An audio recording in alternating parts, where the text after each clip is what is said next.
Hi everyone, it's great to see you. Today I'm doing a little tidying in the garden, and if you're like me, you're noticing that there's a number of things that are sort of past their prime and a lot of things still coming into looking gorgeous. I have these clumps of Astilbe that looked gorgeous, especially end of June, but you know, we're mid-July now. They have all bloomed.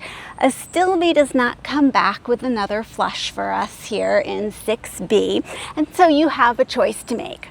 You certainly can leave these up for interest. There is no harm being done to your plant, and I've left them up quite a while. It depends on the year, honestly, whether I decide to clean them up more or leave them like this, and today I am feeling inspired to clean them up. So when I say clean them up, what I mean is I'm going to deadhead and take off the dried flower parts. You know, they're not ugly, so you could leave them there, and I have many a time, but I want to show you what you would do if you did decide to deadhead your Astilbe. So you sort of need to separate out your flower stalk, and you're going to notice that most of them have the flower part that's dried at the top, and most of them have like one set of leaf, and then it's just a long stem. So you want to trace that stem down as far as you can and snip it. And so there's my one stalk here with the leaves and the flowers.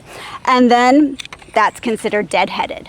What you don't want to do is go across and just snip the very tops off like that, because you end up with these funny stick-like parts that don't do anything, and they sort of brown up later and they don't look very attractive at all. So make sure you're grabbing that whole stalk and clipping it. And yeah, you'll take a little bit of that foliage out, but it really does clean it up so much more tidy, and it's going to make this look like a nice clump of foliage for the rest of the season. So I'll get to that and show you how it looks when I'm done.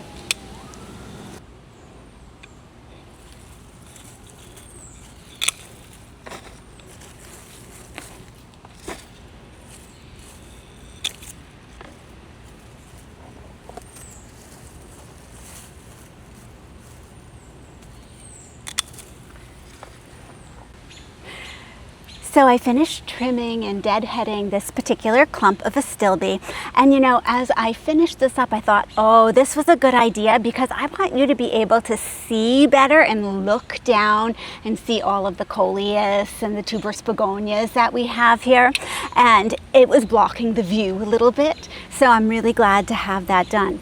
The other great thing I was thinking as I was trimming these is, because there's all these wonderful leaves at the bottom, you don't have to make your cuts perfect. It's not like you have to go all the way down to the ground. There are going to be some stubby sticks in here, but it's covered by the foliage.